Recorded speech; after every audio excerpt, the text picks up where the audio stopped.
তো বরাবরের মধ্যে শুরুতে আমাদের যে বিষয়টা থাকে সেটা হচ্ছে আমরা শুরুতে টপিক সাজেশন দিয়ে নেই যে এই টপিক তোমার জন্য গুরুত্বপূর্ণ, এই টপিক তোমার পড়তে হবে। তো টপিক সাজেশন শেষ হয়ে গেলে তারপরে আমরা আমাদের মূল আলোচনায় চলে যাই। তো চলো কি কি টপিক আছে আজকের এই অংশে একটু খেয়াল করো।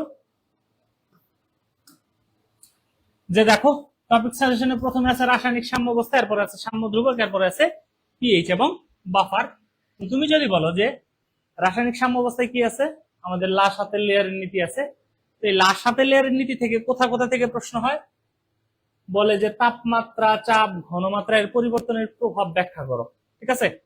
আবার মাঝে মধ্যে এইটা বলে যে কোন একটা বিক্রিয়ার সর্বোচ্চ উৎপাদ পেতে কি কি করতে হবে, এটা আমাদের লাশ হাতের লেয়ারের নীতি অনুযায়ী আলোচনা করতে হয়। এরপর যদি সাম্য ধ্রুবকে আসি, যে কেপি কেসির রাশিমালা প্রতিপাদন করতে বলে, এটা খুব বেশি একটা বলে না, মাঝে মধ্যে বলে আর কি, যে কেপি আর কেসির রাশিমালা প্রতিপাদন, কেপি ও কেসির মান নির্ণয়, এটা প্রায় আসে। এরপরে চাপ কমালে বা বাড়ালে বিয়োজন মাত্রার পরিবর্তন, এটা প্রচুর পরিমাণ আসে। ঠিক আছে, কেপি কেসি থেকে যথেষ্ট পরিমাণ আসে। আর বিক্রিয়া থেকে কেপি ও কেসির মধ্যে সম্পর্ক প্রতিপাদন, এটা আসে মাঝে মধ্যে। এখানে যতগুলা জিনিস দেওয়া আছে সবগুলাই প্রায়ই আসে, একদম মানে খুব ফ্রিকুয়েন্টলি আসে। ঠিক আছে, এখানে মানে হুটহাট হয়তো বা দেখা যায় 5% টাইমে আসে এরকম কোনো কোয়েশ্চেন নাই। নর্মালি যেগুলা মেজরিটি টাইমে আসে এই প্রশ্নগুলো এখানে দেওয়া। এরপর যদি পিএইচ ও বাফার এটাতে আসো, এখানে খেয়াল করো যে দুর্বল অ্যাসিডের পিএইচ নির্ণয় প্রচুর পরিমাণ আসে। অ্যাসিড ও ক্ষার মিশ্রিত করলে দ্রবণের প্রকৃতি কি হবে, এটা আসে। এরপরে অ্যাসিড ও ক্ষার মিশ্রণের ফলে বাফার হবে কিনা আর বাফারের ক্রিয়া কৌশল, এই দুটো আসলে একটা প্রশ্ন। ঠিক আছে, অ্যাসিড ও ক্ষার মিশ্রণের ফলে বাফার হবে কিনা আর বাফারের ক্রিয়া কৌশল, এই দুটা আসলে একটা প্রশ্নের আন্ডারে আসে।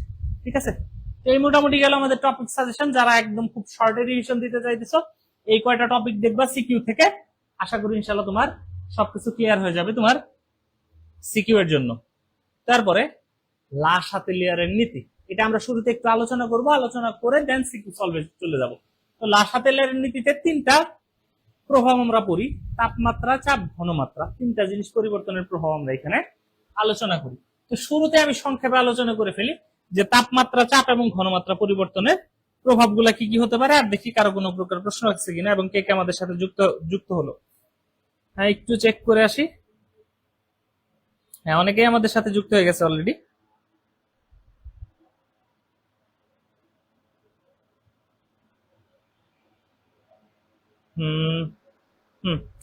হ্যাঁ, আফরিন, ইভা, লাবণী, ইউসুফ, ওয়ালাইকুম আসসালাম। ওয়ালাইকুম আসসালাম। হ্যাঁ ভাইয়া, আমাদের হ্যাঁ লাবণী, কেমিক্যাল চেঞ্জ আছে, এটা একটু দেখে ফেলো, আশা করা যায় ইনশাল্লাহ তোমার সিকিউ এর প্রবলেম গুলা ক্লিয়ার হয়ে যাবে। ঠিক আছে, এখন লাশ হাতে লেয়ারে যদি আসি, একটু বলে রাখি যে লাশ হাতে লেয়ারে যদি আমরা এখানে আলোচনা করতে যাই, তোমার এখানে কি কি প্রভাব পড়তে হবে, তাপমাত্রা। ঠিক আছে, তাপমাত্রার প্রভাব। তো তাপমাত্রার প্রভাব পড়লে তোমার প্রথমে মাথায় রাখতে হবে যে তাপ উৎপাদী বিক্রিয়া এবং তাপহারী। ঠিক আছে, তাপ উৎপাদী আর তাপহারী, এই দুইটা বিক্রিয়াকে মাথায় রাখতে হবে আগে।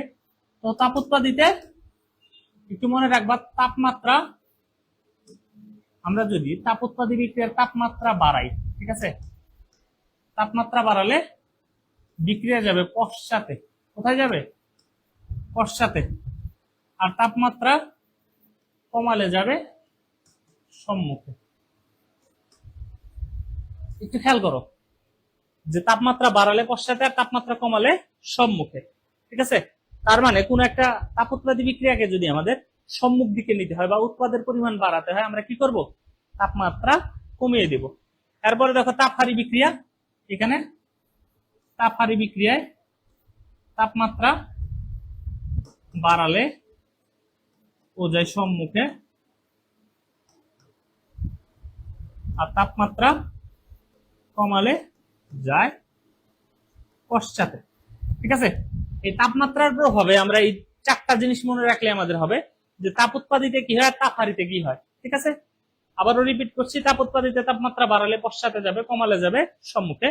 আর তাপহারীতে তাপমাত্রা বাড়ালে যাবে সম্মুখে আর তাপমাত্রা কমালে যাবে পশ্চাতে। এই নিয়ে বহুত এক্সপ্লানেশন আছে যেগুলো আমাদের একাডেমিক কোর্সে যথেষ্ট ভালোভাবে পড়ানো হয়। এখন একটু খেয়াল করো। আচ্ছা, আমরা তাপমাত্রার প্রভাব দেখলাম, আমাদের এক্সট্রা পেজ অ্যাড করা নাই, এখানে আমরা একটু এরপরে আর বাকি প্রভাবগুলো একটু দেখে ফেলি। তাপমাত্রার পরে আছে চাপের প্রভাব, ঠিক আছে? কিসের প্রভাব? চাপের প্রভাব। আমি একটু লিখে ফেলি। কার প্রভাব? চাপ। চাপ একটু মাথায় রাখবা যে চাপ বাড়ালে যেদিকে মোল সংখ্যা কম সেদিকে যাবে। মোল সংখ্যা কি কম সেদিকে যাবে। চাপ বাড়ালে যেদিকে মোল সংখ্যা কম সেদিকে যাবে, তাহলে কি হবে? চাপ কমালে যেদিকে মোল সংখ্যা বেশি, ঠিক আছে? চাপ কমালে যেদিকে মোল সংখ্যা বেশি সেদিকে যাবে। চাপ বাড়ালে যেদিকে মোল সংখ্যা কম সেদিকে যাবে, আর চাপ কমালে যেদিকে মোল সংখ্যা বেশি সেদিকে যাবে। আর ঘনমাত্রার ব্যাপারটা একদম সংক্ষেপে বলে রাখি যে বিক্রিয়কের ঘনমাত্রা যদি বাড়াও তাহলে বিক্রিয়াটা সম্মুখ দিকে যাবে, আর উৎপাদের ঘনমাত্রা বাড়ালে পশ্চাৎ দিকে যাবে, ঠিক আছে? এখানে এরপরে লাস্ট সাথে লেয়ার থেকে আমরা কোশ্চেনটা যদি সলভ করি, এখানে দেখো a2 প্লাস 3b2, এখানে 2ab3 দেওয়া আছে। এখন এটা অনেকটা দেখতে আমাদের কি এর মতো লাগে? n2 প্লাস 3h2, এখান থেকে 2nh3, অনেকটা এটার মতো লাগে। এখন দেখো এখানে কি বলছে? বিক্রিয়াটিতে অধিক উৎপাদ পেতে করণীয় কি? এরপরে উদ্দীপকের বিক্রিয়াটির কেপি ও কেসির মধ্যে সম্পর্ক স্থাপন করো, বিক্রিয়াটিতে তাপমাত্রা ও চাপ পরিবর্তনের প্রভাব আলোচনা করো। তিনটা প্রশ্ন আছে, এই তিনটা দিয়ে ইনশাআল্লাহ আমাদের লাসাতে লেয়ার ক্লিয়ার হয়ে যাবে। আচ্ছা, লাসাতে লেয়ার কনসেপ্টটা সবার ক্লিয়ার কিনা? যদিও এটা সিম্পল জিনিস, ওটা নিয়ে আর আমরা ঘাটাঘাটি না করে দেখো লাসাতে লেয়ার এখানে কি বলছে? যে বিক্রিয়াটিতে অধিক উৎপাদ পেতে করণীয় কি। এখন অধিক উৎপাদ পেতে করণীয় কি, এখানে আমরা একটা জিনিস অ্যাড করে নিই, তাহলে আমাদের জন্য সুবিধা হবে। যে del H plus del H মানে কি? উৎপাদের সাথে আরো তাপ উৎপন্ন হয়। উৎপাদের সাথে যেহেতু তাপ উৎপন্ন হয়, তাহলে বিক্রিয়াটা কি? তাপ উৎপাদী। এটা আমাদের একটু টাইপিং মিস্টেক, যে এখানে প্লাস ডেল এইচ হবে আর কি। তো বিক্রিয়াটা কি? তাপ উৎপাদী। তো বিক্রিয়াটা যখন তাপ উৎপাদী, তুমি কি জানো যে তাপ উৎপাদী বিক্রিয়ার ক্ষেত্রে কি করতে হয়? তাপ উৎপাদী বিক্রিয়ার ক্ষেত্রে আমাদের অধিক পরিমাণ উৎপাদ পেতে হলে তাপমাত্রা কম রাখতে হয়। কি করতে হয়? তাপমাত্রা কম রাখতে হয়। তাপমাত্রার প্রভাবটা আমরা একটু বিস্তারিত আলোচনা করে ফেলি। বিক্রিয়াটিতে অধিক উৎপাদ পেতে করণীয় কি? তো যেহেতু কি তাপ উৎপাদী, এই জন্য কি করা লাগবে? তাপমাত্রা কম রাখতে হবে। এখন কথা হচ্ছে যে তাপমাত্রা কম রাখলে একটা ঝামেলা আছে, ঠিক আছে? তাপমাত্রা কম রাখলে কি ঝামেলা? তাপমাত্রা কম রাখলে ঝামেলা হচ্ছে যে আমাদের উৎপাদের মানে বিক্রিয়ার হারটা যথেষ্ট কমে যায়। তো তাপমাত্রা কম করলে কি হবে? তাপমাত্রা কমালে কি হয়? বিক্রিয়ার হার কমে। এজন্য কি করব আমরা? এজন্য অত্যানুকূল তাপমাত্রা, ঠিক আছে? অত্যানুকূল তাপমাত্রা, অত্যানুকূল তাপমাত্রায় বিক্রিয়া কি করতে হবে? বিক্রিয়া ঘটাতে হবে, ঠিক আছে? অত্যানুকূল তাপমাত্রায় কেন বিক্রিয়া ঘটাতে হবে? কারণ আমাদের নিম্ন তাপমাত্রায় বিক্রিয়ার হার যথেষ্ট কম থাকে। বিক্রিয়ার হার কম থাকলে ব্যাপারটা আমার জন্য লাভজনক হবে না, ঠিক আছে? তো এখন আমি চাইতেছি বিক্রিয়ার হার যথেষ্ট পরিমাণ বাড়াতে, এই জন্য আমরা কি করবো? অত্যানুকূল তাপমাত্রায় বিক্রিয়াটা ঘটাবো। অত্যানুকূল তাপমাত্রা মানে কি? যে তাপমাত্রায় বিক্রিয়াটা যথেষ্ট ভালো হয় এবং উৎপাদের পরিমাণও কি? উৎপাদের অনুপাতটা যথেষ্ট ভালো থাকে। এখন দেখো আমরা প্রথমে কি করলাম? তাপমাত্রার প্রভাব আলোচনা করলাম। এরপরে যদি আসো, এটা হচ্ছে আমাদের পয়েন্ট নাম্বার 1। এরপরে আমরা কি করব? প্রভাবক ব্যবহার করব। আমরা কি ব্যবহার করব? প্রভাবক ব্যবহার করব। প্রভাবক কি করে? আমাদের উৎপাদনের হারটাকে বৃদ্ধি করে, বিক্রিয়ার হারকে বৃদ্ধি করে। তাহলে প্রভাবক ব্যবহার করলে কি হবে? আমাদের উৎপাদ উৎপন্ন হওয়ার হারটা বৃদ্ধি পাবে। এখন প্রভাবক ব্যবহার করব, সেই সাথে কি? প্রভাবক প্রমোটর ব্যবহার করব, ঠিক আছে? প্রমোটর ব্যবহার। তাহলে কি কি ব্যবহার করতেছি আমরা? প্রভাবক ব্যবহার করতেছি, প্রভাবক প্রমোটর ব্যবহার করতেছি। প্রভাবক বিক্রিয়ার হার বাড়াবে আর প্রভাবকের ক্ষমতাকে আরো বাড়িয়ে দিবে। এখন প্রভাবক ব্যবহার করলাম, প্রভাবক প্রমোটর দিলাম। এরপর আমরা কি করতে পারি, যেহেতু দেখো খেয়াল করো এখানে উৎপাদে মোল সংখ্যা কম, তার মানে চাপ যদি আমরা বাড়াই, আমরা বলছি যে চাপ বাড়ালে যেদিকে মোল সংখ্যা কম বিক্রিয়া সেদিকে যাবে, ঠিক আছে? তো আমরা অধিক চাপে বিক্রিয়া ঘটাবো। কেন অধিক চাপে বিক্রিয়া ঘটাবে একটু আগে এক্সপ্লেন করছি, যে চাপ বাড়াইলে যেদিকে মোল সংখ্যা কম সেদিকে যাবে। যেহেতু উৎপাদে 2 মোল আর বিক্রিয়কে টোটাল 4 মোল, তার মানে চাপ দিলে উৎপাদের দিকে যাবে, তার মানে আমি বেশি পরিমাণ উৎপাদ এখানে পাবো। সেই সাথে কি করবো, আরো বহুত কাজ করা যায়। উৎপাদকে বিক্রিয়া স্থল থেকে আলাদা করে ফেলবো, বিক্রিয়া স্থল থেকে পৃথক, উৎপাদকে কি করবো, বিক্রিয়া স্থল থেকে পৃথক করে ফেলবো। তো এই ধরনের বিভিন্ন স্টেপ নিয়ে আমরা কি করতে পারি, আমরা একটা এই যে বিক্রিয়াটা আছে এই বিক্রিয়ার সর্বাধিক উৎপাদ আমরা কি করতে পারি, অধিক উৎপাদ আমরা নিশ্চিত করতে পারি। তো তোমাকে এখানে কি করতে হবে, আমি তোমাকে পয়েন্টগুলো ধরাই দিচ্ছি একটু কষ্ট করে, তোমার বই হোক সহায়ক বই হোক, এখান থেকে একটু জাস্ট পয়েন্টগুলার একটু এক্সপ্লেনেশনটা দেখে নিবা। কারণ আমি তো মুখে মুখে বলছি, লিখছি মাত্র কয়েকটা পয়েন্ট, বাকিগুলো মুখে মুখে বলছি, তোমার হয়তো বা মনে নাও থাকতে পারে। ভাইটা ক্লিয়ার হয়ে গেছে কিনা একটু জানাও তো আমাকে,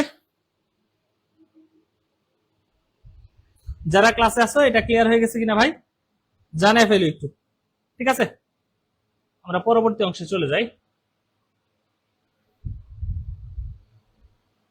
এরপরে দেখো যে উদ্দীপকের বিক্রিয়াটিতে কেপি ও কেসির মধ্যে সম্পর্ক স্থাপন, ঠিক আছে? কি করবো আমরা, উদ্দীপকের বিক্রিয়াটিতে কেপি ও কেসির মধ্যে দেখি কারো কোনো কোয়েশ্চেন আছে কিনা। হ্যাঁ ক্লিয়ার, আফরিনিভা, হ্যাঁ ক্লিয়ার।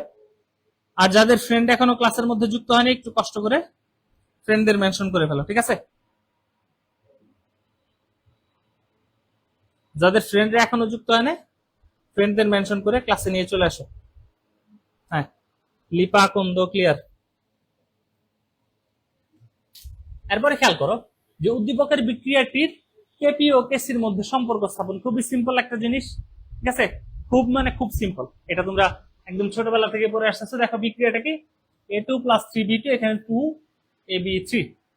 তো এখানে আমরা যদি নর্মালি এই বিক্রিয়াটার কেপি লিখি তাহলে কি লিখবো, কেপি, আমরা কেপি কি লিখি, উপরে উৎপাদগুলোর আংশিক চাপের গুণফল আর নিচে বিক্রিয়কের আংশিক চাপের গুণফল, এবং সামনের যে সংখ্যা আছে এটা কি হয়ে যাবে, পাওয়ার হয়ে যাবে।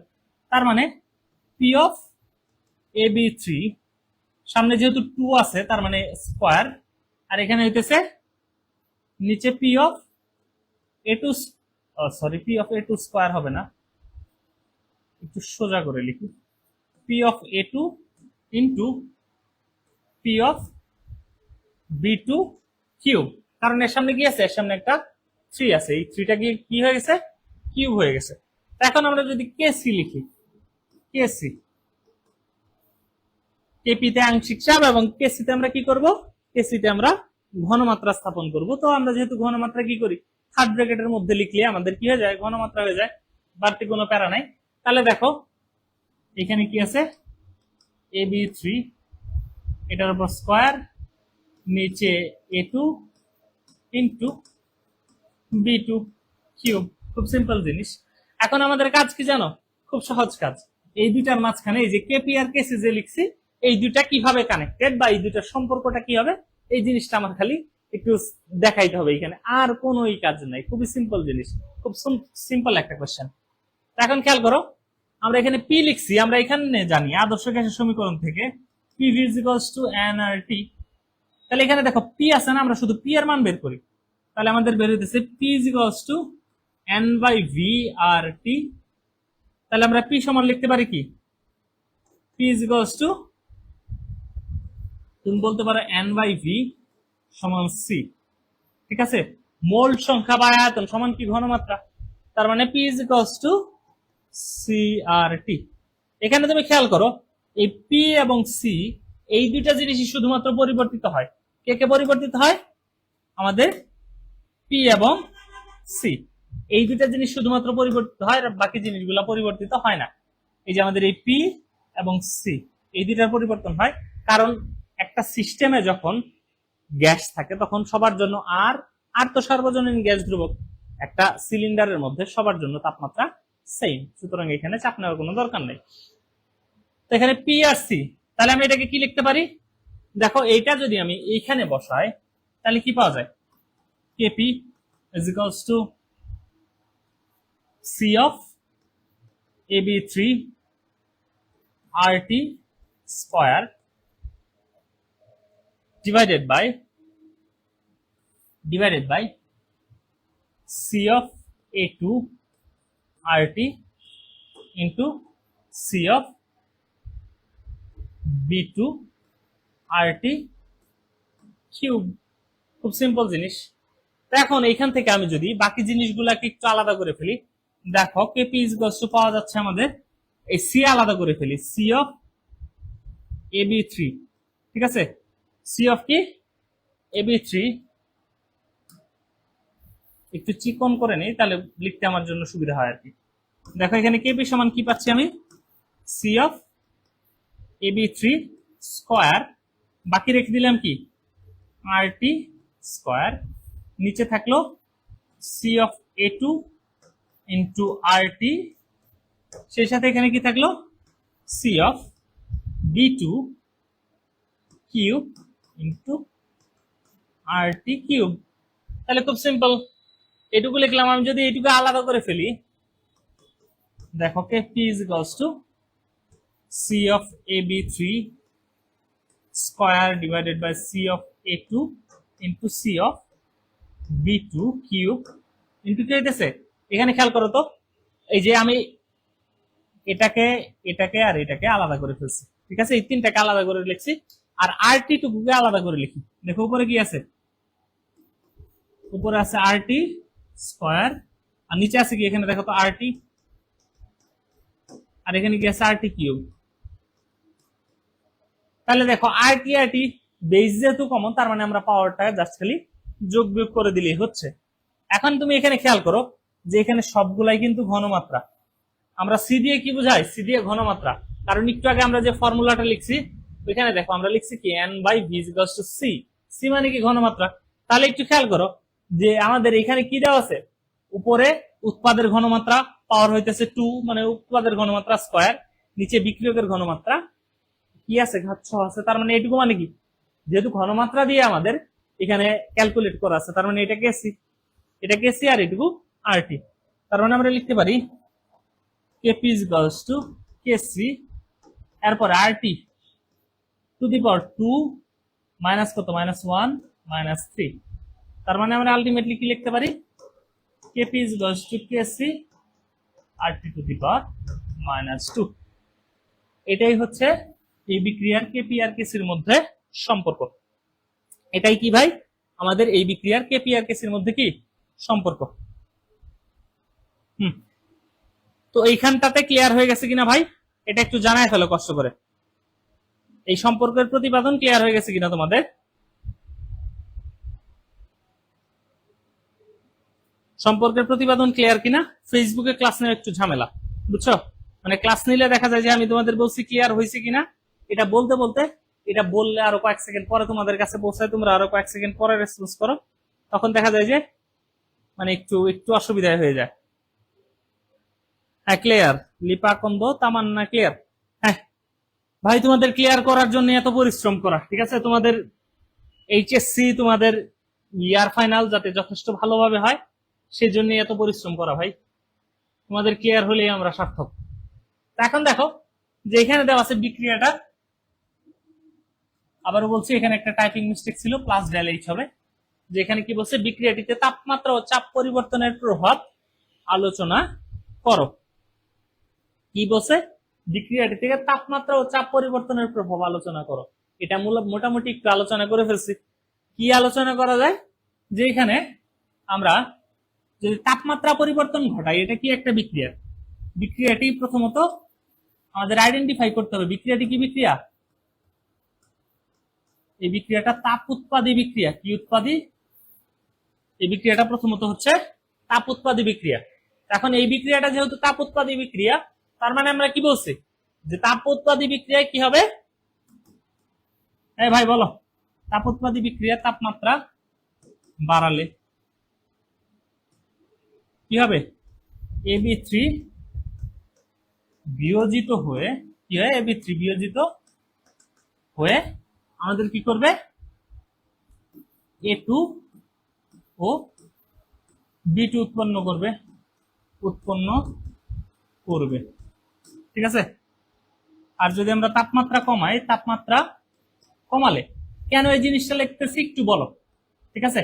খেয়াল করো, আমরা বলছি শুরুতে, আলোচনার একদম শুরুতে, যে তাপ উৎপাদী বিক্রিয়ায় আমরা যদি তাপমাত্রা বাড়াই, তাপ উৎপাদী বিক্রিয়ায় তাপমাত্রা বাড়ালে বিক্রিয়া যাবে পশ্চাতে।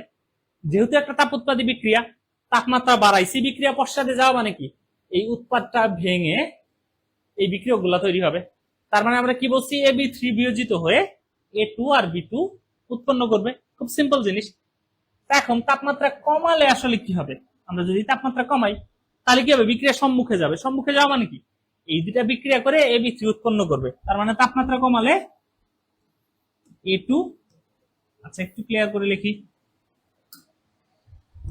A2 ও B2 বিক্রিয়া করে Ab3 এর পরিমাণ বৃদ্ধি করবে। Ab3 এর পরিমাণ বৃদ্ধি করবে মানে কি, সাম্য অবস্থা তখন সম্মুখে অগ্রসর হবে, আর এখানে সাম্য অবস্থা পশ্চাতে অগ্রসর হবে। তো এখন এই পরিবর্তনটা যদি আমরা দেখাই, আমরা কি করতে পারি, আমরা মনে আছে কি তোমাদের ভ্যান হফের সেই সমীকরণ, ভ্যান হফের সমীকরণ কি ছিল মনে করার চেষ্টা করো। ভ্যান হফের সমীকরণ ছিল আমাদের log ln Kp is equals to minus del H by R plus del H by RT plus ধ্রুবক, ঠিক আছে। এটা ছিল আমাদের ভ্যান হফের সমীকরণ। এই সমীকরণ থেকে আমরা কি করতে পারি, এই সমীকরণ থেকে আমরা একটা গ্রাফ অঙ্কন করতে পারি। কি গ্রাফ, এরকম একটা গ্রাফ। এখানে দেখো, এটাকে আমরা ধরতে পারি y, এই পুরাটুকুকে ধরতে পারি কি, আচ্ছা আরেকটু সিম্পলি আমি তোমাদেরকে বুঝাই, যদি এই গ্রাফটা এখানে না এঁকে আর একটু লিখে তারপরে বুঝাই দেয়, অনেকে হয়তো বা এই টপিকে সমস্যা থাকতে পারে। আমি একটু ln Kp is equals to minus del H by R into 1 by T plus ধ্রুবক। এই ধ্রুবককে আমরা ধরতে পারি c, এইটুকু ধরতে পারি x, এইটুকু ধরতে পারি m, এবং এইটুকু y। তাহলে আমাদের দেখা হইতেছে y is equals to mx plus c, ঠিক আছে। এই গ্রাফটা আমাদের হইতেছে এখানে। আমরা যদি এখানে আঁকি, খেয়াল করো তো, y অক্ষ বরাবর কে যাইতেছে, ln Kp, ln Kp। এখন আমাদের এখানে x বরাবর কে যাইতেছে 1 by t, x বরাবর কে যায় 1 by t। তো এখানে দেখো 1 by t মানে কি, এদিকে ধীরে ধীরে 1 by t এর মান বাড়তেছে, তার মানে কি t এর মান আস্তে আস্তে কমতেছে, t এর মান কি হইতেছে, কমতেছে। 1 by t এর মান বাড়তেছে মানে t এর মান কমতেছে। আমাদের t এর মান বাড়লে ln Kp এর মান কি হওয়ার কথা, t এর মান কমলে ln Kp এর মান বাড়ার কথা। আমাদের যেহেতু তাপ উৎপাদী বিক্রিয়া, তাপমাত্রা কমলে কি হবে, তাপমাত্রা কমলে আমাদের আলটিমেটলি ln Kp বাড়বে, বা আমি যদি সহজ ভাষায় বলি Kp বাড়বে। Kp বাড়া মানে কি, Kp বাড়া মানে উৎপাদের পরিমাণ বাড়া, ঠিক আছে। Kp বাড়া মানে হইতেছে উৎপাদের পরিমাণ বাড়া। আলটিমেটলি Kp বাড়লে ln Kp বাড়বে, তার মানে উৎপাদের পরিমাণটা বৃদ্ধি পাবে। তাহলে এটা আমাদের কার গ্রাফ, এটা আমাদের হচ্ছে তাপ উৎপাদীর গ্রাফ, ঠিক আছে, ঠিক আছে। এটা কার গ্রাফ, এটা আমাদের তাপ উৎপাদী। আমাদের তাপমাত্রা বাড়লে আলটিমেটলি কি হইতেছে, তাপমাত্রা সামনের দিকে কমতেছে, ln Kp বাড়তেছে। এখন এখানে আমি যদি আর একটু ভালোভাবে বুঝাই দিই, এখানে ঢালটা কেন পজিটিভ হইলো, যাদের একটু অসুবিধা আছে, যদিও আমি একটু ডিপ ডাইভ করতেছি হালকা পাতলা, এটা দরকার আছে। খেয়াল করো যে আমাদের ডেল এইচ এর সামনে কি আছে, মাইনাস, আর আমরা যদি তাপ উৎপাদিতে ডেল এইচ হয় নেগেটিভ, তার মানে মাইনাস ডেল এইচ। আলটিমেটলি মাইনাসে মাইনাসে মিলে কি হয়ে যাবে, মাইনাসে মাইনাসে মিলে প্লাস হয়ে যাবে, তার মানে এই ঢালটা কি হয়ে যাবে, ধনাত্মক। এই গ্রাফেও আমরা ঢালটা কি দেখতে পাচ্ছি, এই গ্রাফেও আমাদের ঢালটা ধনাত্মক। যারা বুঝতে পারছো এই ব্যাপারটা তাদের জন্য ঠিক আছে, যারা বুঝতে পারো নাই এত চাপ নেওয়ার দরকার নেই, এটা আমি এক্সট্রা বলছি, ঠিক আছে।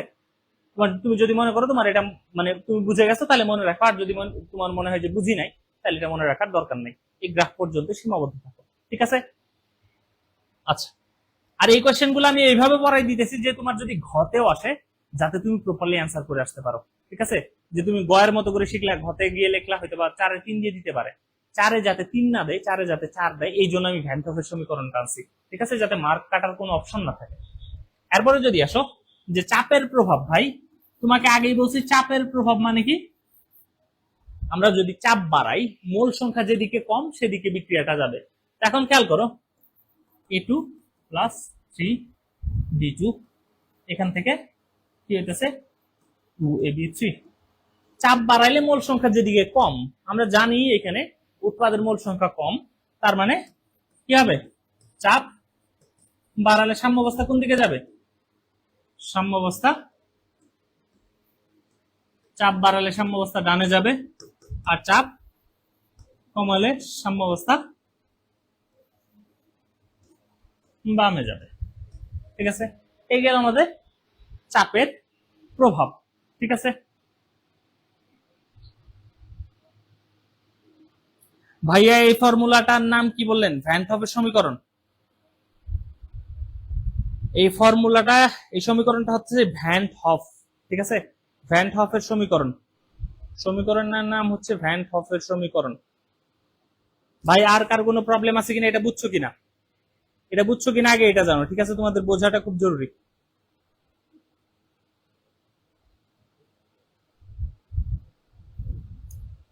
ক্লিয়ার কিনা ভাই?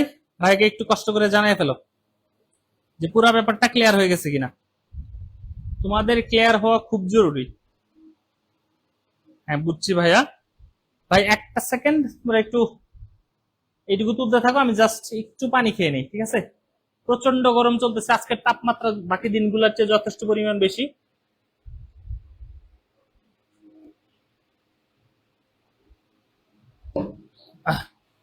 আচ্ছা, তো এখন ভাইয়ার পানি খাওয়া শেষ, দেখি তোমাদের কি অবস্থা, বুঝতে পারলা কিনা। এই যারা ক্লাসে আসো ভাইয়াকে জানাই দিতে হবে যে ভাই বুঝতে পারছো কিনা। হ্যাঁ ক্লিয়ার। তো যেহেতু এটা ক্লিয়ার, আমরা কি করব, আমরা পরবর্তী কোশ্চেনে চলে যাব, যে কেপি কেসি, ঠিক আছে? কি করব আমরা এখানে, কেপি কেসি। বাজে কয়টা তোমাদের আবার দেখা যাবে, লাইভ ক্লাস আছে কয়টায়, 9টায়, ঠিক আছে? সমস্যা নেই, আমরা 9টার আগেই তোমাদেরকে ইনশাল্লাহ ছেড়ে দিব।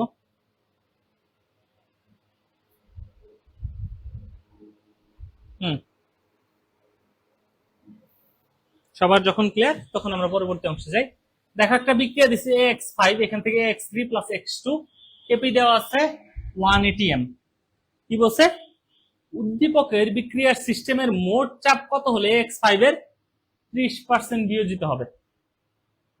সিস্টেমের মোট চাপ জানতে চাইছে, আমার কি জানতে চাইছে, সিস্টেমের মোট চাপ, সেই সাথে তাপমাত্রা স্থির রেখে উদ্দীপকের বিক্রিয়ায় 1.2 ATM চাপ প্রয়োগ করলে AX5 এর বিয়োজন মাত্রা, বিয়োজন মাত্রা বানানটা একটু ভুল আছে, বিয়োজন এরপরে হবে মাত্রা, কতটুকু পরিবর্তিত হবে গাণিতিক বিশ্লেষণ দেখাও। তাপমাত্রা 25 ডিগ্রি সেলসিয়াস হলে কি হলে, 25 ডিগ্রি সেলসিয়াস হলে কেসি এর মান নির্ণয় করো। তো আমরা যাই প্রথম প্রশ্নে, কেপি আর কেসি সংক্রান্ত প্রথম প্রশ্ন, যে দেখো উদ্দীপকের বিক্রিয়া সিস্টেমের মোট চাপ কত হলে AX5 এর 30% বিয়োজিত হবে। তো তুমি সিম্পলি কি করবা জানো, ধরো AX5 আছে, এখান থেকে AX3 প্লাস কি দেওয়া আছে X2, ঠিক আছে? তো এখানে তুমি খেয়াল করো যে তুমি যদি শুরুতে এটা ধরে নাও যে প্রাথমিক অবস্থায়, কোন অবস্থায়, প্রাথমিক অবস্থায় এটা আছে 1 মোল, তার মানে এটা কতটুকু 0 0। এখন কি বলছে 30% বিয়োজিত হয়েছে, তার মানে সাম্য অবস্থায় কি থাকবে, সাম্য অবস্থায় এটা কি হবে 30% বিয়োজিত হলে, তার মানে 1 মাইনাস 0.3 এতটুকু অবশিষ্ট থাকবে, আর এটা উৎপন্ন হবে 0.3 মোল, এটাও কত মোল, 0.3 মোল। কারণ কি, এটা যতটুকু বিয়োজিত হবে এটাও ততটুকু উৎপন্ন হবে, এটাও ততটুকু উৎপন্ন হবে। এটা 1 মোল বিয়োজিত হলে এটাও 1 মোল উৎপন্ন হবে, এটাও 1 মোল উৎপন্ন হবে। এখানে যেহেতু 0.3 মোল বিয়োজিত হইতেছে, তাহলে এটা 0.3 মোল উৎপন্ন হবে, এটাও কি হবে 0.3 মোল উৎপন্ন হবে, কারণ এদের আগে কোনো প্রকার সংখ্যা নাই। যদি কোনো সংখ্যা থাকতো তাহলে ওই সংখ্যা দিয়ে গুণ হয়ে যেত।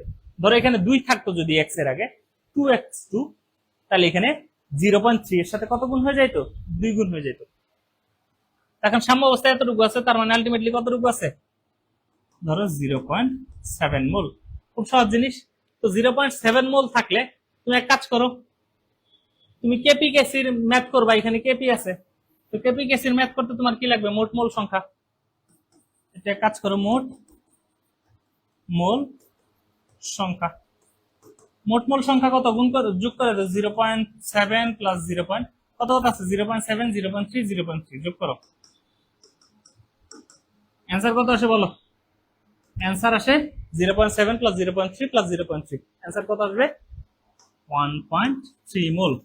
এত মোল, এটা হচ্ছে মোট মোল সংখ্যা। এরপরে বাকিটা তো তোমরা জানো, খুব simple. P of ax5, ax5 এর আংশিক চাপ। আংশিক চাপ মানে কি? মোল ভগ্নাংশ ইনটু মোট চাপ। মোল ভগ্নাংশ ব্যাপারটা কি?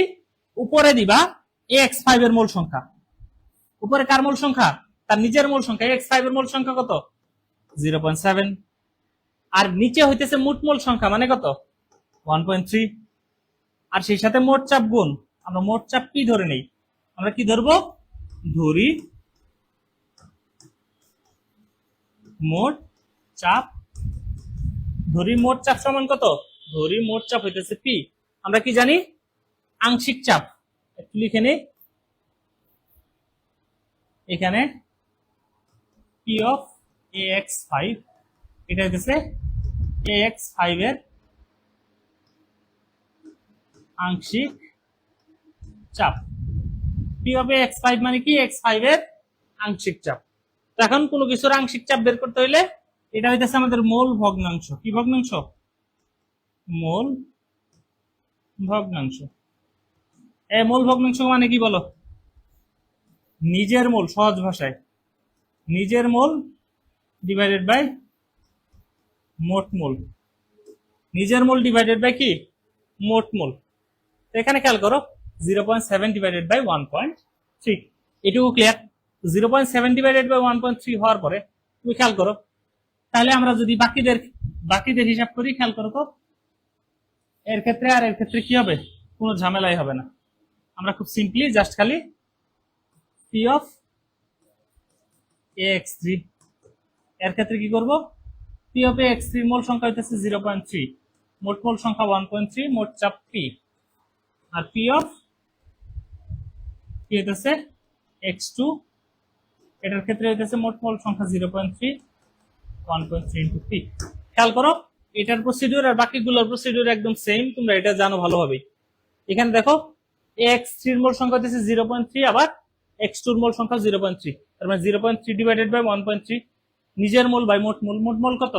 মোট মোল 1.3। নিজের মোল বাই মোট মোল ইন্টু পি করে ফেলছি। এখন কেপির রাশিমালা তুমি জানো, আমরা কেপির ক্ষেত্রে কি বসাবো? ধরো কেপি সমান, ভাই যদি বসাও, উপরে কত আসতেছে খেয়াল করো তো। x5 এর ক্ষেত্রে কত আসে বলো? আমরা লিখি P of ax5, P of ax3 into P of x2। আমরা জানি উপরে কি থাকে? উৎপাদ গুলার নিচে থাকে বিক্রিয়ক।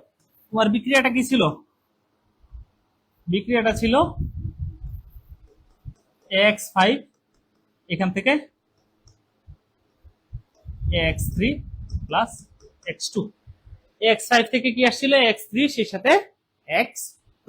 তো যেহেতু এটা আসে, তার মানে একটু উল্টা পাল্টা হয়ে গেছে ভাই, সরি, এক্সট্রিমলি সরি, আমি উল্টা লিখে ফেলছি। ঠিক আছে, বিক্রিয়াটাকে উল্টা লিখে ফেলছি। উৎপাদকে কি আছে?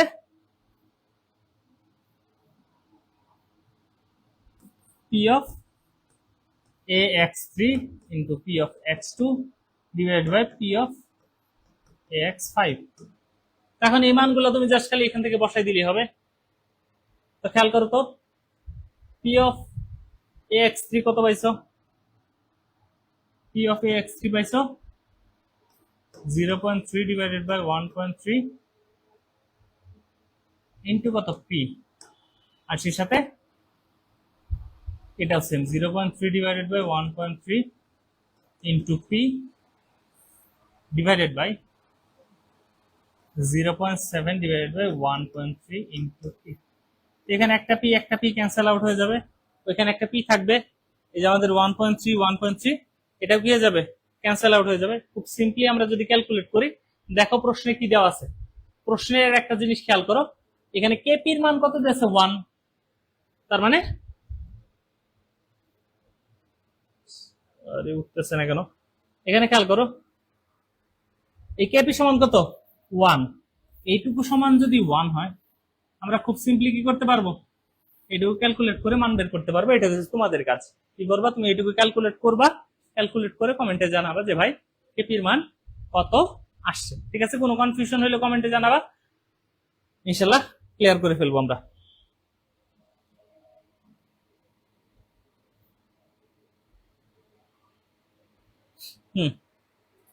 এখন এটুকু বলো তো ভাই ক্লিয়ার হয়েছে কিনা,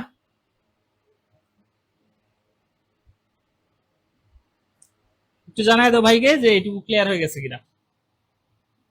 এরপরে যদি আসো ওইটা ক্যালকুলেট করে একটু কষ্ট করে কমেন্টে জানায় ফেলো, যাদের স্ক্রিনশট নেওয়ার একটু স্ক্রিনশট নিয়ে দেন ক্যালকুলেট করে ফেলো যে কত আছে 0.3 ডিভাইডেড বাই 1.3, বেসিক ক্যালকুলেশন। 0.3 কে 1.3 দিয়ে ক্যালকুলেটরে আরামসে ভাগ করা যায়, ইন্টু 0.3 ডিভাইডেড বাই 0.7। তো এখান থেকে জাস্ট খালি এই ভ্যালুটাকে এই পাশে নিয়ে ভাগ করে দিলে পি এর মান বের হয়ে যাবে। ঠিক আছে, তো এখানে কি বলছে যে তাপমাত্রা স্থির রেখে উদ্দীপকের বিক্রিয়ায় 1.2 atm চাপ প্রয়োগ করলে x5 এর বিয়োজন মাত্রা কতটুকু পরিবর্তিত হবে। এর আগে বিয়োজন মাত্রা দিয়ে দিছিল আমাদের 30%, বিয়োজন মাত্রা কত দিছিল 30%, এখানে বিয়োজন মাত্রা দেয় না। তোমাদের ক্ষেত্রে প্রশ্ন কি ঠিকঠাক দেখা যাইতেছে? হ্যাঁ, প্রশ্ন ঠিকঠাক দেখা যাইতেছে। আচ্ছা, এখন কি হয়েছে, আমাদের নতুন বিয়োজন মাত্রা চাইছে, তাহলে আমরা বিক্রিয়াটা আবার লিখি। খুব সিম্পল জিনিস, x5 x3 প্যারা নিও না, x2। দেখো যাদের ঘুম ধরছে কি করবা জানো, একটু সিনাটা টান করো। ঠিক আছে, চেয়ারের মধ্যে বসে আছো না, বুকটা একটু টান করো, টান করে খুব জোরে একটা নিঃশ্বাস নাও। নিঃশ্বাস নিয়ে একটু 2-3 সেকেন্ড ধরে রাখবা, এরপরে ধীরে ধীরে ছাড়বা। এই যে ভাইয়ের সাথে এইভাবে নিলাম, হোল্ড, এরপর ধীরে ধীরে ছেড়ে দিলাম। এইভাবে 2 থেকে 3 বার করো।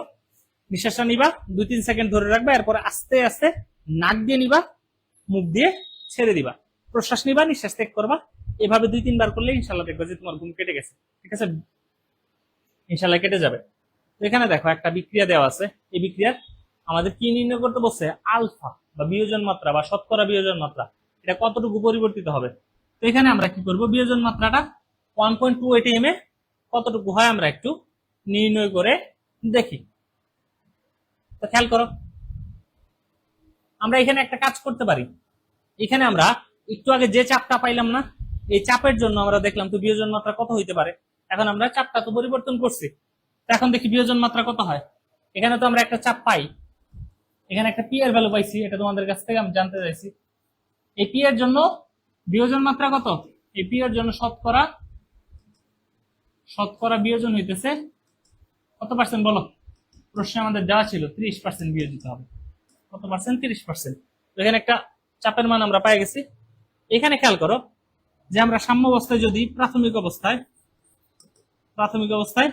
কত মোল, 1 মোল আছে, এরা 0। আর সাম্য অবস্থায় দেখো আমরা এখানে আমরা কিন্তু 30% ধরতেছি না, কত পার্সেন্ট বিয়োজিত হবে এটা আমাদেরকে বের করতে হবে। তো আমরা ধরে নিলাম আলফা, এই আলফা পরিমাণ বিয়োজিত হবে, আলফা পরিমাণ উৎপন্ন হবে, আলফা পরিমাণ উৎপন্ন হবে। তাহলে আবার আগের মতো মোট মোল, তাহলে 1 minus alpha plus alpha plus alpha, তাহলে এখানে কত হয় 1 প্লাস আলফা। মোট মোল কত আসে 1 প্লাস আলফা, সহজ হিসাব। আবার সবকিছু একদম আগের মতো, ধরো পি অফ x5, x5 এর মূল সংখ্যা কত, x5 এর মূল সংখ্যা হইতেছে 1 minus alpha, 1 minus alpha divided by 1 plus alpha into P, P of x3 এটা হইতেছে alpha divided by 1 plus alpha into কত পি, আর আমাদের পি অফ x2 কত, alpha divided by 1 plus alpha into P. এখন এইখানে আমরা যদি সবগুলাকে আমরা কি করব, কেপিতে বসাই দেই। তোমরা সবসময় মাথায় রাখবা যে আমাদের চাপ বাড়ুক বা কমুক, আমাদের তাপমাত্রা যদি পরিবর্তন না হয় তাহলে কি হবে না, কেপি এর পরিবর্তন হবে না। তাপমাত্রা পরিবর্তন না হলে কেপি এর পরিবর্তন হয় না। আমাদের সাম্য ধ্রুবক শুধুমাত্র তাপমাত্রার উপরে নির্ভরশীল। এখানে খেয়াল করো যে উপরে আমাদের উৎপাদ গুলার হবে, তার মানে উৎপাদ কে কে আছে, x3 আর x2। তাহলে আমরা যদি উপরে একদম ডিরেক্ট লিখে দেই alpha divided by 1 plus alpha into P, আর এখানে alpha divided by 1 plus alpha into P, নিচে হইতেছে 1 minus alpha divided by 1 plus alpha into P. একটা পি পি ক্যান্সেল আউট হয়ে গেল। তো এখানে আমরা একটা কাজ করতে পারি, দেখো 1 প্লাস আলফা একটা ক্যান্সেল আউট হয়ে যায়, ঠিক আছে। তো 1 প্লাস আলফা ক্যান্সেল আউট হয়ে গেলে এখানে আমাদের কি কি থাকতেছে একটু হিসাব করে ফেলো তো। আমাদের থাকতেছে আলফা স্কয়ার পি উপরে, ঠিক আছে। কেপি একটু বলো তো, কমেন্টে জানাও তো কেপির মানটা কত ছিল। আমাদের প্রশ্নে কেপির মান কত দেওয়া ছিল, প্রশ্নে কেপির মান দেওয়া ছিল 1। তো প্রশ্নে যেহেতু কেপির মান 1 দেওয়া ছিল, তাহলে এখানে দেখো কি হইতেছে আলফা স্কয়ার পি, সেই সাথে আমাদের নিচে কত আসতেছে, নিচে আসতেছে আমাদের 1 প্লাস আলফা আর সেই সাথে 1 মাইনাস আলফা গুণ, তার মানে 1 মাইনাস আলফা স্কয়ার, ঠিক আছে। এটা আসতেছে আমাদের আলটিমেট রাশিমালা। এখন তুমি এখানে কি করতে পারো, এখানে চাইলে 1 মাইনাস আলফা স্কয়ারকে বাদ দিয়ে দিতে পারো, কারণ আলফা স্কয়ারের মান খুব ছোট, অথবা একসাথে ক্যালকুলেট করে ফেলতে পারো। তাহলে কেপির মানটা বসাও। কেপির মান কত দেওয়া আছে প্রশ্নে 1 is equals to alpha square P divided by 1 minus alpha square. তাহলে এখানে কত 1 minus alpha square is equals to alpha square P. প্রশ্নে চাপের মানটা কত দেওয়া আছে দেখো তো, 1.2 atm। চাপের মানটা বসায় দাও। তাহলে এখানে কত দাঁড়ায় 1 minus alpha square is equals to 1.2 alpha square. তার মানে আমি যদি সাম আপ করি, ওই টোটাল অংশকে যোগ করি, তাহলে 2.2 alpha square is equals to P, sorry P বলে 2.2 alpha square is equals to 1। তার মানে alpha is equals to root over 1 divided by 2.2। আমরা যদি 1 কে রুট ওভার 1 কে 2.2 দিয়ে ভাগ করি তাহলে কত আসে বলো। আচ্ছা, আফরিনিভা বলতেছে পি ইজ ইকুয়ালস টু 10। তো আমরা যদি একটু ক্যালকুলেট করি তোমাদের সাথে, খেয়াল করো কত আছে, রুট ওভার, সায়েন্টিফিক মোডে যাই, রুট ওভার, আচ্ছা রুট ওভার কই গেল, একটু 1 সেকেন্ড, আমি নরমালি আমার ফোনে সায়েন্টিফিক ক্যালকুলেটর ইউজ করে অভ্যস্ত না। 1 ডিভাইডেড বাই 2.2,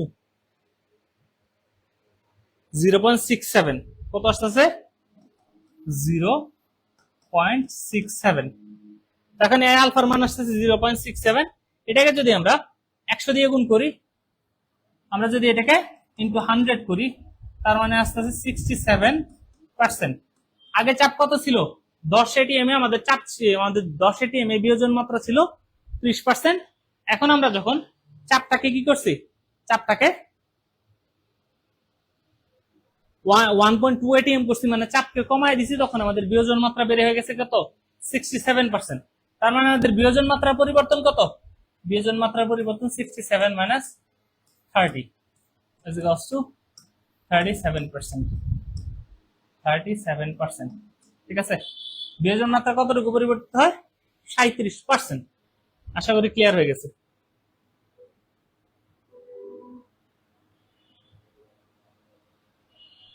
ভাই ক্লিয়ার কিনা একটু জানাই দিও। আমরা অনেক দূর চলে এসেছি, বুঝছো, বেশ কয়েকটা বড় বড় কনসেপ্ট আমরা শেষ করে ফেলছি, আমরা বেশ কয়েকটা বড় বড় কনসেপ্ট সলভ করে ফেলছি অলরেডি।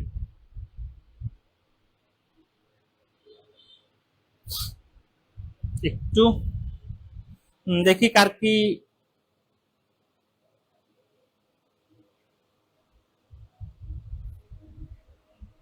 কমেন্ট কই। হ্যাঁ Liza clear, Ifa clear, alpha is equals to, হ্যাঁ ইফা, ইফা যথেষ্ট রেসপন্সিভ। সামজিদা হক তামান্না, হ্যাঁ ধন্যবাদ সামজিদা তামান্না। আচ্ছা, তারপরে এরপরে আমরা কই জানিছিলাম ভাই? হ্যাঁ, ক্লিয়ার। সঞ্জিদা হক তামান্না, ক্লিয়ার। তারপরে যদি দেখো তাপমাত্রা 25°C হলে কেসি এর মান নির্ণয় করো। তাপমাত্রা 25°C হলে কেসি এর মান, আমরা একটু আগে কেপি কেসি সম্পর্ক প্রতিপাদন করছি, এর বাইরেও আমরা কি জানি?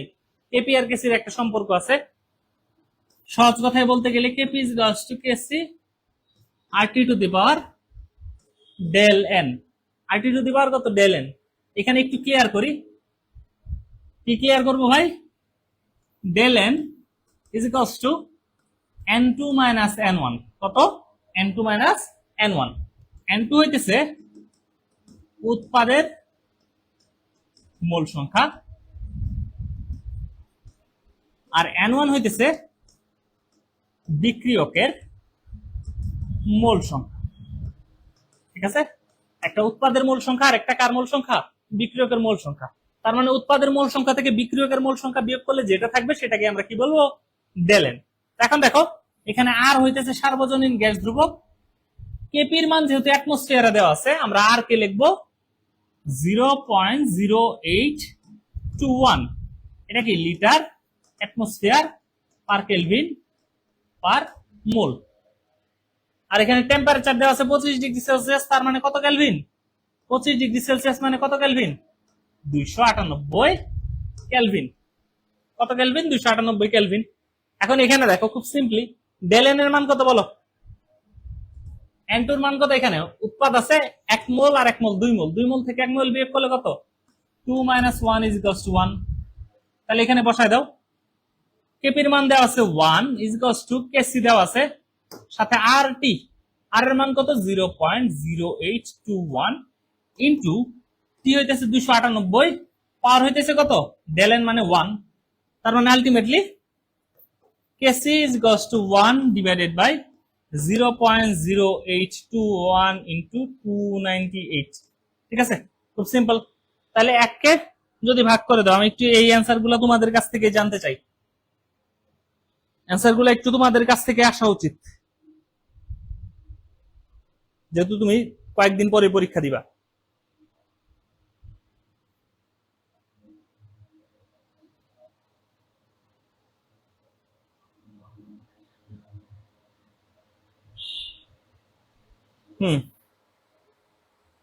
আচ্ছা, আমি এক কাজ করি, তোমাদের সাথে সাথে একটু সলভ করে ফেলি।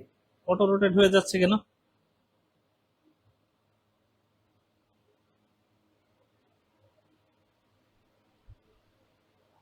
তোমাদের সাথে সাথে ক্যালকুলেশনটা আমি একটু দেখাই দিই। তাহলে আমাদের কত? 1 ডিভাইডেড বাই 0.0821।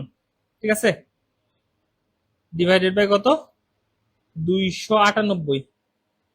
তার মানে আমাদের কেসি আসতেছে 0.0408। কেসি আসতেছে কত? 0.0408। দেখি তোমাদের কত আসছে, তোমাদেরটা একটু দেখি। 0.0408। আফরিনিভা লিপা কন্দ।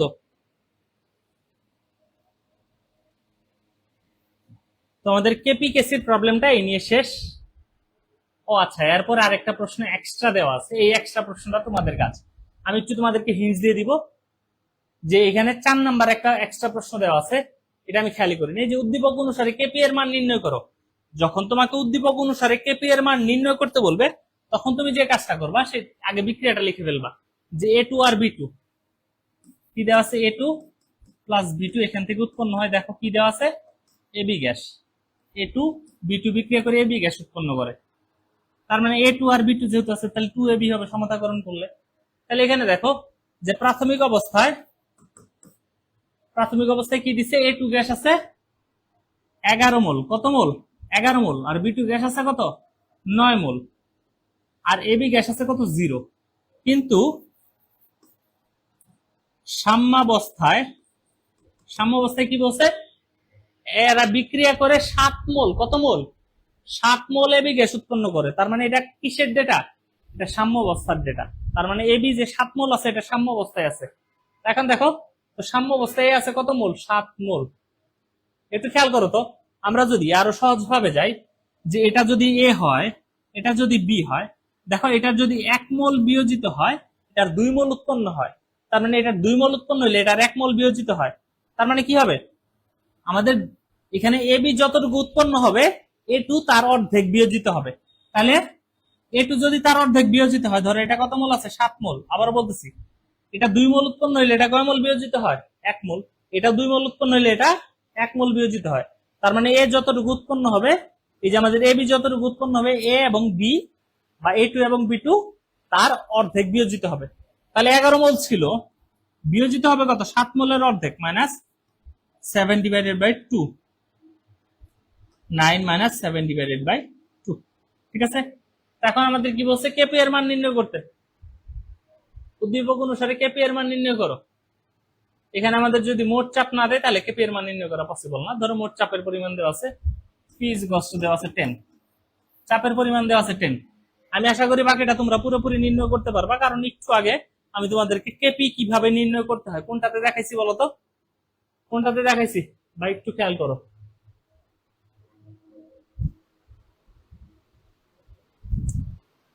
এই যে এখানে এখানে একটু খেয়াল করো, এই পুরা প্রসিডিউরটা আমি তোমাকে দেখাই দিচ্ছি।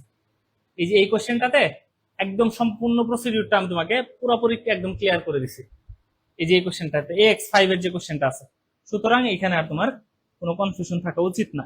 ঠিক আছে, এখানে কি থাকা উচিত না, কোনো প্রকার কনফিউশন থাকা উচিত না। এটা আশা করি তুমি নিজে করে ফেলতে পারবা, এটা তুমি করে ফেলবা, এটা তোমার হোমওয়ার্ক। এখন এরপরে যদি আমরা আসি পিএইচ ও বাফার। ঠিক আছে, কোথায় আসবো, পিএইচ ও বাফারে আসবো। ভাই এটা করতে পারবা কিনা একটু জানাও, যদি করতে না পারো তারপরেও আমি তোমাদের করে দিব, সমস্যা নেই। আচ্ছা, সঞ্জিতা হক আমার না অ্যান্সার বলতেছে 0.04। হ্যাঁ সঞ্জিতা, তবে তুমি চেষ্টা করবা যে আরেকটা ঘর নিতে, যেহেতু একদম এরপরে আরো কয়েকটা আছে। হ্যাঁ পারবো, আফরিন ইভা পারবো, বাকিরা কি পারবা না? লিপা আকন্দ পারবে, কারণ এটা আমি করায় ফেলছি ভাই অলরেডি। এখন দেখো এখানে কি বলছে, একটা পাত্র দেওয়া আছে এ আর একটা পাত্র দেওয়া আছে বি। এ পাত্রে অ্যাসিড দেওয়া আছে আর বি পাত্রে ক্ষার দেওয়া আছে। তো অ্যাসিড আর ক্ষার দেওয়া থাকলে এখানে দেখো অ্যাসিডের কে ও দেওয়া আছে, কে এর মান কত তোমরা দেখতে পারতেছো কিনা, দেখতে না পারলে আমি একটু আলাদা করে লিখে দিই। এখানে কে দেওয়া আছে, আমার স্ক্রিনে দেখা যাচ্ছে না, এখানে কে দেওয়া আছে কত, 1.85 into 10 to the power minus 5। একটু লিখে দিই। হ্যাঁ পারবো, লিজা পারবে, তামান্না পারবে, লিপা আকন্দ সবাই পারবে। এখন খেয়াল করো যে কি বলছে, এ পাত্রের পিএইচ নির্ণয় করো, আর সেই সাথে এ ও বি পাত্রের মিশ্রণে সামান্য পরিমাণ তীব্র অ্যাসিড বা ক্ষার যোগ করলে আমাদের পিএইচ এর পরিবর্তন হবে কি না। তো এখন একটু আমি তোমাদের একটু পিএইচ ও বাফারের ক নাম্বার প্রশ্ন সুইচ করি। দেখো এ পাত্রের পিএইচ, এ পাত্রে কি আছে, এটা এটা একটা দুর্বল অ্যাসিড। কি অ্যাসিড, ওই এ পাত্রে আছে দুর্বল অ্যাসিড। তো দুর্বল অ্যাসিডের ক্ষেত্রে সবসময় মাথায় রাখবা, অ্যাসিডের ক্ষেত্রে এখানে মনে রাখবা K is equals to alpha square C. আমি একটু পরিচয়গুলো দিয়ে নেই। কে হইতেছে বিয়োজন ধ্রুবক, কে কি বিয়োজন ধ্রুবক। এই যে বিয়োজন ধ্রুবকের মান এটা দেওয়া আছে, কত দেওয়া আছে, 1.85 into 10 to the power minus 5। এখানে আলফা হইতেছে বিয়োজন মাত্রা আর সি হইতেছে ঘনমাত্রা। এখন কে সমান আমরা কি জানি, আলফা স্কয়ার সি। ওহো, এখানে পেজ নেওয়া হয়নি। আচ্ছা, এটা আমরা তারপর ইয়ে করে ফেলবো, সমস্যা নেই। আবার আমরা জানি H plus is equals to alpha C. এই জিনিস কয়টা আমাদের একটু মনে রাখতে হবে, K is equals to alpha square C, H plus সমান আলফা সি, এবং এই H প্লাস সমান আমরা লিখতে পারি root over K into C. H plus সমান কি লেখা যায়, H প্লাস সমান লেখা যায় root over K into C. ঠিক আছে, এটা কিভাবে লিখতে পারি আমি যদি তোমাদের একটু দেখাই, যে তোমরা বলো এই যে কে সমান আলফা স্কয়ার সি, তাহলে আলফা ইজ ইকুয়ালস টু কত, রুট কে বাই সি। তাহলে এখানে H প্লাস সমান আমরা কি জানি, আলফা সি। আলফার মান কত, আলফার মান হচ্ছে root K by C into C. আমরা কি পড়ছি, এইচ প্লাস সমান আলফা সি, এই যে আলফার মান বসাইছি সাথে সি, এই রুট সি আর সি ক্যান্সেল আউট হয়ে কত থাকে, রুট কে ইন্টু সি, এই ভ্যালুটা থাকে। তো আমরা এটা এখানে বসাই দিলাম। এখন তুমি যদি ক্যালকুলেটরে বসাও, আমরা কি জানি পিএইচ সমান minus log of H plus, pH সমান কত, minus log of H plus, তার মানে minus log of A K এর মান কত বলো, root K 1.85 into 10 to the power minus 5 into C এর মান কত, দেখো তো ঘনমাত্রা কত আছে 0.1। ঠিক আছে, এটা একটু ক্যালকুলেটরে বসায় দেখো, যেটা পাবো ওইটা হইতেছে পিএইচ এর মান। একটু কমেন্টে জানায় ফেলতে হবে যদি তুমি করে ফেলতে পারো।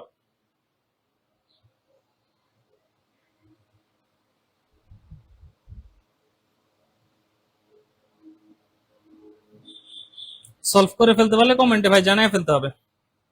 ঠিক আছে, সলভ করতে পারছো কিনা ভাই কমেন্টে জানায় ফেলো।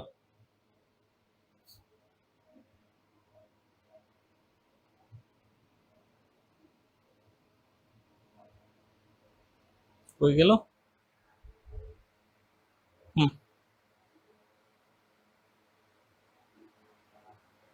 হ্যাঁ, ঢাকা বোর্ড 2023 এই নিয়ে ম্যাথ আসছিল। হ্যাঁ 2.86, হ্যাঁ ধন্যবাদ। 2.86 কে বললো এটা, আফরিনিভা। এরপরে আসো, যে এ ও বি পাত্রের মিশ্রিত দ্রবণে সামান্য তীব্র অ্যাসিড বা ক্ষার যোগ করলে পিএইচ এর কোনো পরিবর্তন হবে কিনা ব্যাখ্যা করো। এখন পিএইচ এর পরিবর্তন হবে কিনা এই ব্যাপারটা জানার জন্য আমাদের আগে দেখতে হবে এখানে বাফার হবে কিনা। আমাদের বাফার হওয়ার জন্য শর্ত হইতেছে যে, বাফার হওয়ার জন্য শর্ত হইতেছে দুর্বল অ্যাসিড প্লাস সবল ক্ষার। কি, দুর্বল অ্যাসিড প্লাস সবল ক্ষার, এখান থেকে লবণ প্লাস পানি, এটা উৎপন্ন হবে। ঠিক আছে, আমরা যদি একটু বিক্রিয়াটা লিখি, CH3 COOH প্লাস NaOH, এখান থেকে উৎপন্ন হয় CH3 COO Na plus H2O। তখন এটা যখন উৎপন্ন হয়ে গেল তখন আমাদের কথা হইতেছে এটা থাকতে হবে বেশি, এটা কি থাকতে হবে পরিমাণে বেশি, এটা থাকতে হবে কম। আমাদের অ্যাসিড যদি পরিমাণে বেশি থাকে এবং ক্ষার যদি পরিমাণে কম থাকে তাহলে আমরা কি বলতে পারবো এখানে বাফার তৈরি হয়ে গেছে। এখানে বেশি বা কম এটা ব্যাখ্যা করার জন্য আমরা যে কাজটা করবো সেটা হচ্ছে আমরা মোল সংখ্যা বের করবো। কি সংখ্যা, মোল সংখ্যা। মোল সংখ্যা সমান আমরা জানি আয়তন ইনটু ঘনমাত্রা। মোল সংখ্যা সমান কি, আয়তন ইনটু ঘনমাত্রা। তো আয়তনটা অবশ্যই লিটারে হতে হবে এবং ঘনমাত্রা হতে হবে মোল পার লিটারে। এখন এখানে খেয়াল করো যে আমরা যদি CH3 COOH এর মোল সংখ্যা ক্যালকুলেট করি, N of CH3 COOH, তো CH3 COOH এর মোল সংখ্যা কত, আয়তন আছে 100 ml। 100 ml এর সাথে কত গুণ করব, 10 to the power minus 3। ml এর সাথে 10 টু দি পাওয়ার মাইনাস 3 গুণ করলে লিটার হয়, আর ঘনমাত্রা আছে 0.1, একটা ভ্যালু পাবো। আর N of সোডিয়াম হাইড্রোক্সাইড, এটা করতে গেলে কি করব, আমাদের 30 ml আছে, তার মানে 30 এর সাথে 10 টু দি পাওয়ার মাইনাস 3 গুণ করব, সাথে 0.1। আলটিমেটলি দেখো, তুমি দেখলেই বুঝতে পারতো এখানে 100 আর এখানে আছে 30, তার মানে আমাদের কি থাকবে, এখানে আমরা বলতেই পারি এই দুইটা ভ্যালু তোমরা ক্যালকুলেট করে ফেলবা। এখানে CH3 COOH অবশিষ্ট থাকবে, অর্থাৎ কি হবে, অর্থাৎ বাফার তৈরি হবে। অর্থাৎ কি তৈরি হবে, বাফার তৈরি হবে, কারণ আমাদের অ্যাসিড অবশিষ্ট থাকবে। আমি বলছি এখানে কি, অ্যাসিড বেশি থাকলে কি হবে, বাফার। অ্যাসিড বেশি থাকলে যখন একটা দুর্বল অ্যাসিড আর সবল ক্ষার বিক্রিয়া করবে তখন অ্যাসিড অবশিষ্ট থাকলে অম্লীয় বাফার। আবার যদি একটা দুর্বল ক্ষার এবং সবল অ্যাসিড বিক্রিয়া করে তখন ক্ষারটা অবশিষ্ট থাকলে হবে ক্ষারীয় বাফার। ঠিক আছে, তো এখন হ্যাঁ বাফার, আচ্ছা আফরিনিবা বলতেছে বাফার। তো এখন বাফার তৈরি হবে, তো এইখানে আসলে যে ব্যাপারটা আসে সেটা হচ্ছে বাফারের ক্রিয়া কৌশল ব্যাখ্যা। ঠিক আছে, এখানে বাফারের ক্রিয়া কৌশলটা ব্যাখ্যা করতে হয়। এখানে খেয়াল করো তুমি কি উৎপন্ন হয়েছে ভাই, এখানে আমার অ্যাসিড অবশিষ্ট আছে কারণ এটা বেশি পরিমাণে আছে, ক্ষার শেষ হয়ে যাবে, যেহেতু ক্ষার কম আছে এটা লিমিটিং বিক্রিয়ক, এটা শেষ হয়ে যাবে, লবণ থাকবে আর পানি থাকবে। তোমাদের মেইন দুইটা জিনিস থাকবে, এই অ্যাসিড আর এই লবণ।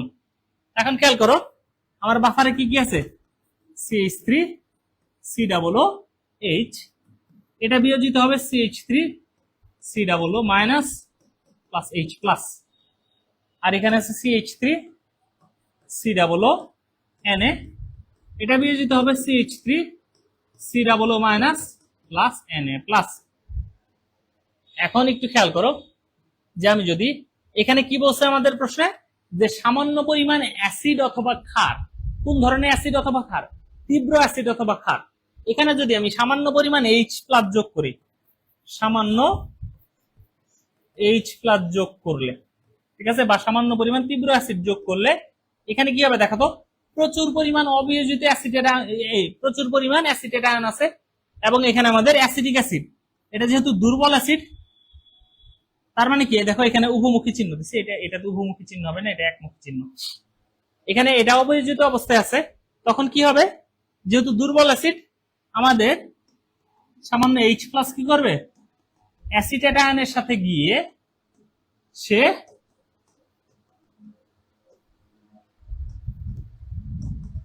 অবিয়োজিত অ্যাসিটিক অ্যাসিড তৈরি করবে, অবিয়োজিত অ্যাসিটিক অ্যাসিড তৈরি করবে, এবং সেটা অবিয়োজিত অবস্থায় থাকবে। দেখো তুমি দ্রবণে নতুন করে H প্লাস দিলা, কিন্তু সে কি করলো, H প্লাসটাকে দ্রবণ থেকে সিস্টেমে সরায় ফেললো, তার মানে পিএইচ এর কোনো পরিবর্তন হলো না।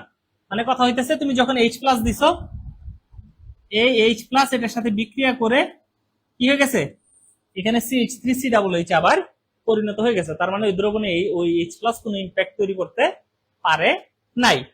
এখন যদি OH মাইনাস অ্যাড করো, কি অ্যাড করবা, দ্রবণে OH মাইনাস যদি যোগ করো, তুমি খেয়াল করো তো H প্লাস আর OH মাইনাস মিলায় কি হয়, পানি। এখন তুমি তো বলবা ভাই OH মাইনাস দিলে তো দ্রবণ থেকে H প্লাস কমে গেছে, কারণ H প্লাস তো OH মাইনাস এর সাথে বিক্রিয়া করে পানি উৎপন্ন হয়ে গেছে, কিন্তু আমার কোনো অসুবিধা নাই।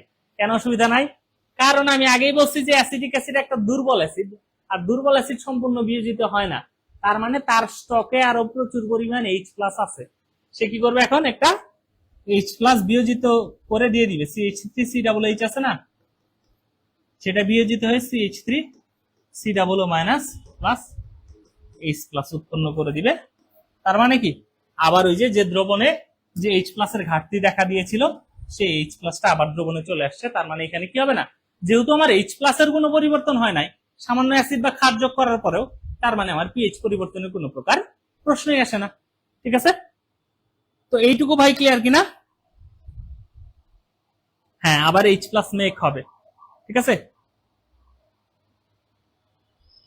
তীব্র আর শক্তিশালী, হ্যাঁ তীব্র আর শক্তিশালী ভাই এক, তীব্র আর শক্তিশালী, সাইদুল ইসলাম শিহাব, তীব্র আর শক্তিশালী একই জিনিস, আমরা এক এক সময় এক শব্দ ব্যবহার করি।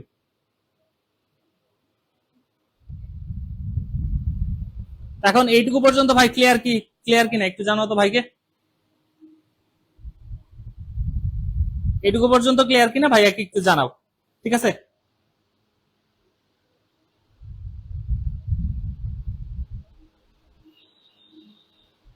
হ্যাঁ লিজা ক্লিয়ার। আচ্ছা, আমি একটু তোমাদের মধ্যে দেখতে চাই এখানে 25 কে ক্যাসো আর 24 কে ক্যাসো। ঠিক আছে, 25 আর 24 দের একটু দেখি যে কাদেরকে ক্লাস নিলাম। আচ্ছা ক্লিয়ার, হ্যাঁ শিহাব ক্লিয়ার, লিজা ক্লিয়ার।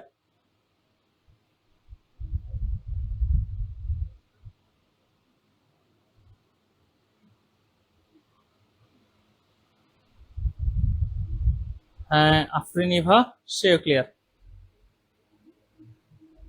আচ্ছা শিহাব হচ্ছে 25, আচ্ছা ইভা 24। আচ্ছা হতভাগা 24 না রে ভাই, ঠিক আছে 24-এর হতভাগা হওয়ার কোনো কারণই নাই। হ্যাঁ শান্তা ইসলাম 24, আরে যাই হোক ভাই। আচ্ছা হ্যাঁ এইচএসসি 24, সানজিদা হক তামান্না। আচ্ছা ভাই ঠিক আছে, ভালো থাকো সবাই, যারা 24 আছো তারা ভালোভাবে একটু পড়াশোনা করো। ঠিক আছে, তোমাদের হয়তো বা পরীক্ষা পেছানোর কথা চলতেছে, পরীক্ষা আসলে পেছাবে কিনা মানে এইটা তুমি মাথায় একদমই রাখো না। ঠিক আছে, পরীক্ষা পেছাইলে তোমার জন্য ভালো, আর যদি না পেছায় তুমি প্রিপারেশন নিতে থাকো তোমার মতো করে, তুমি ধরে রাখো যে যে শিডিউল আছে এই শিডিউলে ইনশাল্লাহ পরীক্ষা হবে। ঠিক আছে, তো ভাই ভালো থেকো সবাই, দেখা হবে ইনশাল্লাহ পরবর্তী আমাদের যে শিডিউলটা আছে এই শিডিউল অনুযায়ী পরবর্তী যে লাইভ ক্লাসটা আছে আমাদের ওয়ান শট এটাতে ইনশাল্লাহ। তো ভালো থেকো সবাই, আর ভাইয়ের জন্য সবাই দোয়া করো। আসসালামু আলাইকুম।